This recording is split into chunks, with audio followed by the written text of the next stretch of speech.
वैसे तो हमें छुट्टियों में घूमना कितना पसंद है, लेकिन सोचो अगर वो छुट्टियों का मजा कोई खौफ में तब्दील हो जाए तो कैसा लगता है। कुछ ऐसा ही हुआ था रीना और उसके दोस्तों के साथ। कॉलेज के फाइनल ईयर को खत्म करने के बाद रीना और उसके दोस्तों ने ये तय किया कि वो लोग छुट्टियां मनाने के लिए कहीं बाहर जाएंगे। वो लोग दूसरे दिन ही सुबह निकलने वाले थे। सब लोगों ने अपने घर पे बात करके रखी थी। रीना ने भी अपने पेरेंट्स को बताया था, लेकिन रीना के पेरेंट्स ने इस बात के लिए मंजूरी नहीं दी थी। सभी लोग अपने अपने घर जाते हैं। रीना अपने पेरेंट्स से बात करती है, पापा प्लीज मान जाओ ना, मुझे जाना है। सबके साथ एक आखिरी तो छुट्टियां मनाने जा रही हूँ मैं। इसके बाद हम सब कब मिलेंगे, कहाँ मिलेंगे? मेरे सारे फ्रेंड्स जा रहे हैं पापा, प्लीज मुझे जाना है। और अगर मैं नहीं गई तो कैसा लगेगा? मैं तुम्हें किसी मुसीबत में डालना नहीं चाहता। मुझे पता है कि तुम सब लोग फिर कभी नहीं मिल पाओगे। सबके पास इतना टाइम नहीं होगा कि मिलकर बातें करो, मजे करो। लेकिन मुझे तुम्हारी परवाह है बेटा, इसीलिए मैं तुम्हें मना कर रहा हूँ कि मत जाओ। मुझे ये ट्रिप पता नहीं क्यों सेफ नहीं लग रही। पापा मैं आपको वादा करती हूँ ऐसा कुछ भी नहीं होगा। मैं अपना ध्यान बहुत अच्छे से रखूंगी। प्लीज ना, जाने दो ना, 2 दिन की ही तो बात है। प्लीज पापा मान जाओ ना। अच्छा ठीक है, तुम जाओ, मैं इसके बारे में सोचता हूँ। रीना इसके बाद अपने कमरे में चली जाती है और रूठ कर बैठ जाती है। उसे तो मानो वहाँ पर जाना ही था। वो अपनी जिद पकड़कर बैठी थी। वो उस रात खाना भी नहीं खाती। ये देखकर उसके पापा को दुख होता है और उन्हें लगता है कि उन्होंने जो किया वो गलत किया। इसीलिए वो जाकर रीना से बात करते हैं, तुम्हें ट्रिप पर जाना है ना? अच्छा ठीक है, तुम चली जाओ। अब ये तो बताओ तुम्हें कितने बजे जाना है, तो सुबह मैं तुम्हें तुम्हारे फ्रेंड के घर पे ड्रॉप कर सकूं। सच में पापा, क्या आप मान गए? हाँ, मानना तो था ही। थैंक यू पापा, आप वर्ल्ड के बेस्ट पापा हो। अच्छा ठीक है, अपना सामान सही से पैक कर लेना, कहीं कुछ छूट ना जाए। हाँ पापा, मैं सब कुछ पैक कर लूंगी, थैंक यू। ये सुनते ही रीना बहुत खुश हो जाती है और वो अपना सामान पैक करती है और अपने दोस्तों को बताती है कि वो उनके साथ जाने वाली है। रीना अपनी फ्रेंड शीला को कॉल करती है और बताती है कि हाय शीला, मैं आ रही हूँ। मैंने कहा था ना कि पापा मान जाएंगे। मुझे पता था, वो मेरी बात हमेशा मान जाते हैं। वो कभी मेरी किसी बात के लिए मना नहीं करते। ये तो बहुत अच्छी बात है। चलो एक काम करना, सुबह 6 बजे आ जाना। और हाँ, मैं ना एक बात भूल गई थी, मैंने नाश्ता ही नहीं लिया। तो तुम क्या नाश्ता ले रखोगी? मुझे पता था, इसीलिए मैंने नाश्ते की तैयारी पहले ही करके रखी थी। अच्छा ठीक है शीला, अभी तुम फोन रखो, मैंने खाना भी नहीं खाया और मुझे बहुत जोरों से भूख लगी है। मैंने आने के चक्कर में इतनी जिद करी कि मैंने खाना ही नहीं खाया। अच्छा ठीक है, फोन रखो, हम कल मिलते हैं, बाय। हाय माँ, अपने खाने में क्या बनाया है? अच्छा, तो आपको टाइम मिल गया खाना खाने के लिए। सब्जी रोटी बनाई है, बैठो मैं खाना लगा देती हूँ। तुम्हारे पापा भी ना हमेशा मान जाते हैं। मैंने तो मना किया था कि कोई जरूरत नहीं है, लेकिन तुम्हारे इमोशनल चक्कर में वो हमेशा फंस जाते हैं। ऐसे मत बोलो माँ, लास्ट ट्रिप है, इसके बाद मैं कहाँ कहीं जाने वाली हूँ। अच्छा ठीक है, खाना खा लो। और पैकिंग हो गई क्या, या फिर मैं हेल्प करवाऊँ? नहीं माँ, मैंने सब पैक कर लिया है, अब चिंता मत करो। सिर्फ पापा को बोल देना कि मुझे सुबह 6 बजे मेरे फ्रेंड के घर पे छोड़ आए। अच्छा ठीक है, बता दूंगी। सो जाओ, सुबह जल्दी उठना है। हाँ सही कहा, मैं चलती हूँ। Good night. Good night. रात को रीना को नींद ही नहीं आती है। वो ये सोचने में पूरी रात बिता देती है कि वो इन 2 दिनों में क्या करेगी और क्या नहीं। अपने दोस्तों से फोन पर बातें करती रहती है और सुबह के 5 बज जाते हैं और फिर वो रेडी होने जाती है। रेडी होने के बाद उसके पापा उसे उसके दोस्त के घर पे ड्रॉप करते हैं। सुनो रीना बेटा, अपना लोकेशन ऑन रखना ताकि मुझे पता चले कि तुम कहाँ हो, तो कुछ भी हो तो मैं वहाँ पर आ सकूँ। अच्छा ठीक है पापा, मैं छोटी बच्ची नहीं हूँ, मैं लोकेशन आपको सेंड कर दूंगी। अच्छा ठीक है, एंजॉय करो, बाय बाय। रीना अपनी दोस्त से मिलती है। सभी लोग इकट्ठे होते हैं और कार में बैठकर अपनी डिसाइड की हुई जगह पर जाने के लिए निकलते हैं। वहीं पर रास्ते में समीर की गाड़ी का टायर पंचर हो जाता है। सभी लोग वहां बैठकर इंतजार करते हैं। नजदीक में ही एक पेट्रोल पंप होता है, वहाँ जाकर वो मदद मांगते हैं। वहाँ पर एक मैकेनिक उनकी मदद कर देता है और वो वापस अपने रास्ते की मंजिल की ओर निकल पड़ते हैं। और करीब शाम के 7 बजे वो एक रिसोर्ट में पहुंचते हैं जहां पर उन्हें जाना होता है। वो रिसेप्शन पर अपनी बुकिंग के बारे में बात करते हैं। Hello madam, we have booked 2 rooms in your resort. Okay, let me check. Yeah, you have 2 rooms. Please collect the keys of your room. Thank you. If you need anything, just dial 121. Okay, thank you madam. चलो भाई चलो, हमारे room की चाबी मिल गई है। सभी लोग अपने कमरे में जाकर आराम करते हैं, फ्रेश होते हैं और एक रूम में सब इकट्ठा होते हैं और गेम्स खेलने का सोचते हैं। तभी रीना कहती है कि तुम लोग जाओ, मैं थोड़ी देर बाद आती हूँ, मुझे घर पे कॉल करना है। रीना अपने पापा को कॉल करती है। हेलो पापा, मैंने आपको लोकेशन शेयर कर दिया है, आप देख लेना। हाँ, और मैंने एड्रेस भी सेंड कर दिया है कि मैं किस रिसोर्ट में रुकी हुई हूँ। और आप मेरी चिंता बिल्कुल भी मत करना, ओके?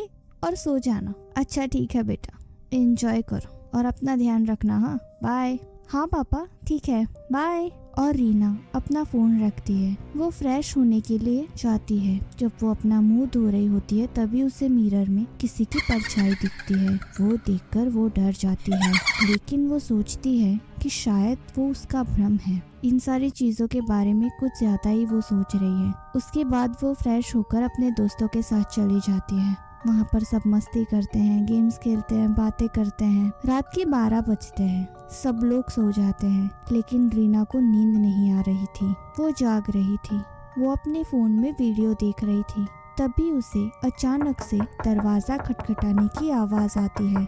वो दरवाजा खोलती है और देखती है कि बाहर कोई नहीं था। फिर से वीडियो देखने लगती है। अचानक से उनके कॉटेज की लाइट चली जाती है। रीना को लगता है कि कुछ प्रॉब्लम है, इसीलिए वो रिसेप्शन पर कॉल करती है, लेकिन लाइट जाने की वजह से फोन भी नहीं लगता है। वो अपने कमरे में से रिसेप्शन पर जाती है लाइट्स के बारे में बात करने के लिए। जब वो रिसेप्शन पर जाती है तो रिसेप्शन गर्ल वहीं पर बैठी होती है। वो उसे बताती है कि हमारे कॉटेज की लाइट चली गई है, क्या आप ठीक कर सकते हो? क्या देखकर कुछ बता सकते हो कि कब तक आएगी और क्या इश्यू है? रिसेप्शनिस्ट कुछ जवाब नहीं देती है। वो अपना सिर नीचा करके बैठी होती है।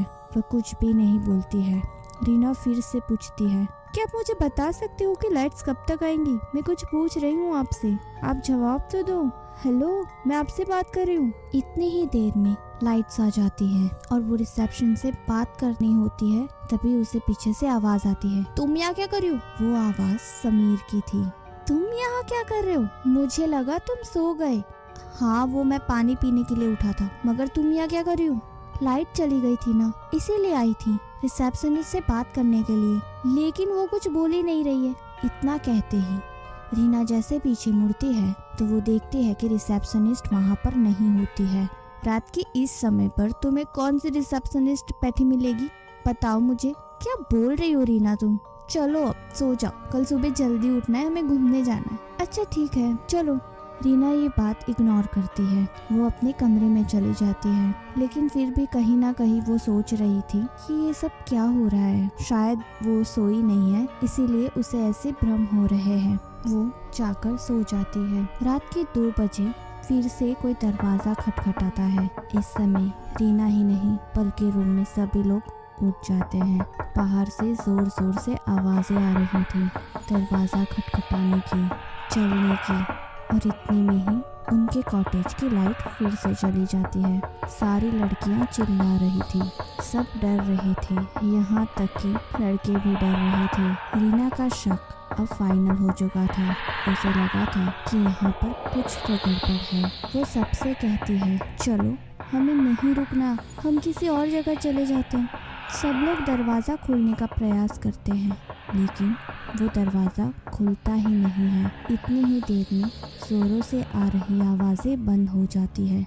दरवाज़ा खटखटाना भी बंद हो जाता है। सभी लोग ये सोचते हैं कि वो विंडो खोल के वहाँ से बाहर निकल जाएंगे, लेकिन जैसे ही वो विंडो की तरफ देखते हैं कि वहाँ पर उन्हें एक आत्मा खड़ी हुई नजर आती है। अचानक उस आत्मा को वहाँ पर देख वो सब डर जाते हैं और शीला तो बेहोश ही हो जाती है। सभी लोग बहुत डर चुके थे। सभी लोग उसे जगाते हैं और उससे बात करते हैं कि सुबह तक सभी एक जगह पर रहेंगे। सुबह होते ही वो सब ये जगह छोड़ देंगे। इतनी ही देर में टेलीफोन पर रिंग बजती है। समीर वो फोन उठाता है। हेलो, कौन बात कर रहा है? हमें यहाँ मदद की जरूरत है, क्या कोई हेल्प कर सकता है? प्लीज आ जाओ, हेल्प करो। हेलो हेलो, मैं रिसेप्शन से बात कर रही हूँ। क्या आपने मुझे कॉल लगाया था? हाँ, हमें मदद की जरूरत है। हमें यहाँ से निकलना है। हमें अभी चेकआउट करना है। हमें यहाँ नहीं रहना। ये दरवाजा नहीं खुल रहा है, ये लॉक हो गया है। प्लीज आप आके दरवाजा खुलवा दो। इतना कहते ही डोर अपने आप ओपन हो जाता है और फोन कट जाता है। सभी लोग ये बात सोच रहे थे कि ये क्या हो रहा है, लेकिन जो भी जैसे भी हुआ उस समय सभी लोग वहाँ से बाहर निकल जाते हैं और रिसेप्शन एरिया पर आ जाते हैं। वहाँ पर रिसेप्शन बैठी हुई थी। समीर उससे बात करता है। ये सब क्या हो रहा है? आपने हमें पहले क्यों नहीं बताया था कि यहाँ पर भूत है? आपको हमारे पैसे वापस करने होंगे। हमें अभी के अभी यहाँ से निकलना है। हमें यहाँ नहीं रहना। रिसेप्शनिस्ट कुछ नहीं बताती, वो चुपचाप बैठी रहती है। इतनी ही देर में लालटेन लेकर एक अंकल आते हैं और वो पूछते हैं कि बेटा, तुम लोग यहाँ क्या कर रहे हो? मैंने तो तुम्हें यहाँ पर कभी नहीं देखा। नए आए हो क्या? और मुझे पता नहीं है कि तुम यहाँ कब आए। मेरे अलावा तो यहाँ कोई एंट्री नहीं करता। अंकल, क्या आप यहाँ पर रिसेप्शन का काम करते हो? हाँ बेटा, यहाँ पर कोई लड़की रुकेगी क्या? आपको लगता है कि पूरी रात बैठना होता है? कौन बैठेगा? सुबह एक लड़की आती है, लेकिन करीब 5 बजे के बाद वो चली जाती है। मेरी ड्यूटी 6 बजे से शुरू होती, लेकिन आज क्या हुआ ना, मैं थोड़ा देर से आया, लेकिन फिर भी मैंने तुम्हें आते देखा नहीं। हाँ, शायद आप लोग जल्दी आए होंगे ना? नहीं, हम तो 7 बजे चेकिंग की है। वो कैसे हो सकता है? मैं तो रिसोर्ट बंद करके गया था। आपको चाबी किसने दी? एक लड़की थी अंकल, रिसेप्शन पर बैठी थी। शायद जो लड़की जल्दी जाती है वो लेट गई होगी। ऐसा हो सकता है ना? शायद कोई प्रॉब्लम है क्या? मैं कोई मदद करूं? अंकल, ये रिसोर्ट भूतिया है, क्या आपको नहीं पता? नहीं बेटा, ऐसा तो हमारे यहाँ किसी कस्टमर के साथ नहीं हुआ। तुम लोग ये क्या कह रहे हो? ऐसा कुछ भी नहीं है। शायद ये तुम लोगों का वहम है। और वैसे भी इतनी रात को अगर तुम लोग चेकआउट करोगे तो तुम्हें रूम भी कहाँ मिलेगा, और तुम्हें यहाँ से निकलने में ही सुबह हो जाएगी। कहाँ इतनी रात को जंगलों में घूमोगे? इससे बेहतर यही है कि अभी रुक जाओ, सुबह जाना हो तो चले जाना। अच्छा ठीक है, हम अभी कमरे में जा रहे हैं, हम कल सुबह निकलेंगे। समीर, तुमने वापस कमरे में जाने की बात क्यों की? तुम्हें पता है ना, हम वहाँ से तो यहाँ पर आए, फिर से वो दरवाजा लॉक हो गया तो क्या होगा? फिर से हम फंस जाएंगे ना। तुम ये क्या कर रहे हो? तुम समझ नहीं रही हो शीला। अगर हम इतनी रात को यहाँ से निकलेंगे ना तो प्रॉब्लम हो जाएगी। वैसे भी जंगल है, कुछ हो गया तो इससे बेटर है कि हम सुबह तक यहीं रुक जाए। वैसे भी कुछ ही समय में सुबह होने वाली है, तो बेटर यही होगा कि हम यहीं रह जाए। ठीक है, चलो हम सब कमरे में चलते हैं। इतनी ही देर में उन सब का ध्यान जाता है कि रीना गायब है। रीना कहाँ है? शीला, आखिर में रीना तुम्हारे साथ थी, कहाँ है वो? अरे मेरे साथ कैसे होगी? मैं तो खुद बेहोश थी। अरे यार, रीना कहाँ चली गई? ढूंढो उसे, ढूंढो। समीर, 1 मिनट रुको, यहाँ मुझे रीना का फोन मिला है। वो अपना फोन तो ऐसे छोड़कर कहीं नहीं जाएगी। रुको, मैं चेक करता हूँ। मुझे लगता है हमें रूम में चेक करना चाहिए। हो सकता है कि वो कोई सामान लेने के लिए रूम में गई हो। तुम पागल हो क्या? वो फिर से रूम में क्यों जाएगी? हमें एक बार चेक तो कर लेना चाहिए ना। अच्छा ठीक है, चलो। सभी लोग रूम में जाते हैं। रीना कहीं नहीं मिल रही थी। उसे कौन ले गया, कहाँ ले गया था, ये किसी को कुछ भी पता नहीं था। इतने में ही रीना का फोन बजता है। उसके पापा उसे कॉल कर रहे थे, लेकिन कोई भी उसका फोन नहीं उठाता। वो उठाकर बताते भी क्या, बात भी क्या करते? रीना कहाँ है, क्या कर रही है? अगर उन्हें उनसे बात करनी हुई तो वो सभी लोग बहुत परेशान थे और चिंता में थे। इतने में ही आवाज आती है, बचाओ। तो दोस्तों, आपको क्या लगता है रीना कहाँ होगी, कैसी होगी, कौन ले गया होगा रीना को? ये सारी बातें हमें इस वीडियो के नेक्स्ट पार्ट में पता चलेगी। तब तक के लिए bye. Thanks for the watching. If you like the video, kindly share and subscribe.